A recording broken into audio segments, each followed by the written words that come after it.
आप अरब खरबपति हो, किसी माता बहन का वहां अस्तित्व ना हो, फिर देखो ऐसा लगेगा कि खंडहर सा दिखाई देगा, शून्य दिखाई। और एक मिट्टी की दीवार हो, छपरा पड़ा हो, एक माई हो लीप पोत के, देखो कितना सुंदर घर, ये गृह लक्ष्मी कही जाती है। तो बेटी को ऐसा ना सोचे, बेटी बेटा है। और आपको सच्ची बताए, आजकल जब बेटा की धक्का लगते ना माता पिता के, तो बेटी ही पालन पोषण करती है। कई ऐसे माता पिता को देखा गया जिनको बेटों ने घर से निकाल दिया और अपनी बिटिया ने स्वीकार कर लिया, बिटिया के यहाँ जाके वो वहां रह रहे पालन। कई ऐसे हमारे सामने उदाहरण है। और पिता को कोई भी विपत्ति आवे तो आगे बेटी खड़ी हमें नजर दिखाई दी है। तो हमें लगता है बेटियों के प्रति हमारे जो देश में श्रद्धा और भावनाएं थी वो सब हट रही है। एक वयोवृद्ध पिता छोटी बिटिया बुला के पैर छुए जाते थे, अपनी बेटी के नहीं छुए जाते। कितना पवित्र भाव, मतलब छोटी बच्ची तो पूरा परिवार उसे देवी रूप मानता था। आज जो है समय बदल रहा है, तो बेटी को गलत भाव से देखा जा रहा है कि दहेज देना पड़ेगा, इतना इतना समस्याएं आएंगी। बेटी भगवान की दैवी शक्ति है, ऐसे ऐसे नहीं।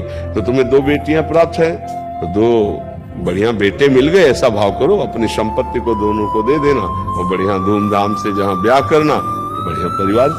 ये थोड़ी कि हमारा कुल हमारे कुल नहीं है, बेटी हमारा कुल नहीं है क्या? जी महाराज जी, ये बोलते हैं घर वाले वंश चलाना हो, एक बेटा हो जाए। अब जैसे लोग बहू को कोसने लगते कि बिटिया पैदा किए, तुम में सामर्थ्य है क्या बेटा बनाने की, बेटा बेटी बनाने की सामर्थ्य क्या? ये तो भगवान के विधान से होता है, कर्मों के अनुसार। अरे भैया बिल्कुल। और तो कह रहे राष्ट्रपति है हमारे यहाँ, बेटी भारत की राष्ट्रपति है।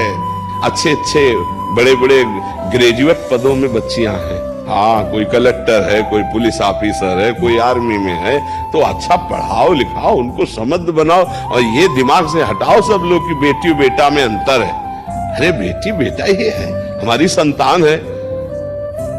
देखो, जो बेटी के पुत्र के पिंडदान से परम गति प्राप्त होती है, वही बेटे के पिंडदान से होती है, मतलब लाभ मिलता। तो अगर बेटी का बेटा है और वो पिंडदान कर रहा है, तो नाना को वही पिंडदान प्राप्त होगा और वो जो मंगल होता है वो मंगल हो। कोई ऐसा थोड़ी कि बेटा ना हो तो हमारा पिंडदान देने वाला को। अब एक कर्म भी है।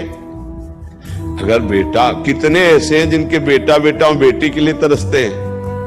भाई बात समझो, बहू को डांटने की या कि ये बेटी बेटी पैदा करती, तो कोई ऐसा नहीं है भाई। गर्भ में जो भगवान ने रचना कर दी, उस बच्चे को आने दीजिए और उसको बराबर प्यार दीजिए। कभी ऐसा भेद मत प्रस्तुत कीजिए।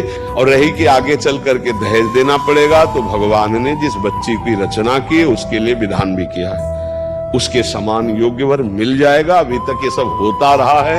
अब हाँ, तुम अपने स्तर से अलग सोचो तो कमाओ उस तरह का, नहीं तो इस स्तर का वर मिल जाएगा, पक्का मिल जाएगा।